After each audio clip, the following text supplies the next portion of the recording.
Le Conseil national de sécurité constate cependant que depuis la publication, le 8 septembre 2025, par le Conseil constitutionnel, de la liste définitive des candidats à l'élection présidentielle d'octobre prochain, plusieurs individus, dont des responsables politiques, tiennent des propos à caractère xénophobe, haineux et subversif et diffusent de fausses informations de nature à troubler l'ordre public.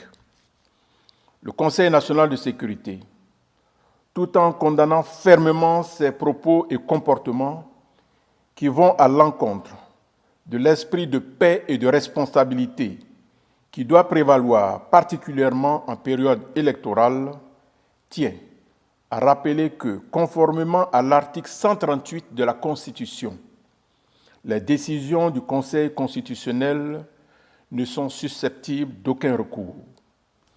Elles s'imposent au pouvoir public, à toute autorité administrative, juridictionnelle, militaire et à toute personne physique ou morale. Par conséquent, toute contestation des décisions du Conseil constitutionnel, de quelque nature qu'elle soit, est illégale et expose ses auteurs aux sanctions prévues par la loi. À cet égard, le ministre en charge de la Justice et de la Sécurité ont été instruits, à l'effet, de prendre toutes les dispositions nécessaires pour maintenir l'ordre et la sécurité, y compris l'interdiction des meetings et manifestations publiques visant à contester les décisions du Conseil constitutionnel.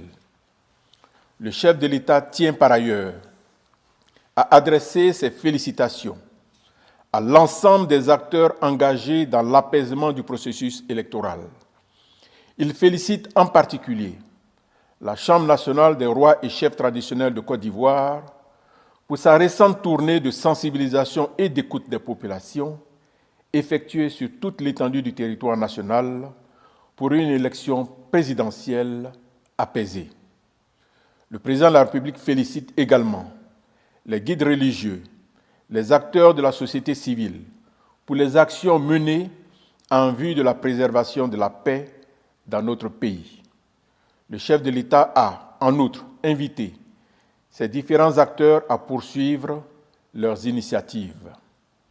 À l'issue de la réunion, le président de la République a réitéré ses félicitations et encouragements à l'ensemble des personnes, institutions et structures engagées dans la sécurisation du territoire national. Il a, enfin, tenu à rassurer les Ivoiriennes et les Ivoiriens, ainsi que les populations étrangères vivant en Côte d'Ivoire, du bon déroulement du processus électoral dans la quiétude et la sécurité. Fait à Abidjan le jeudi 2 octobre 2025.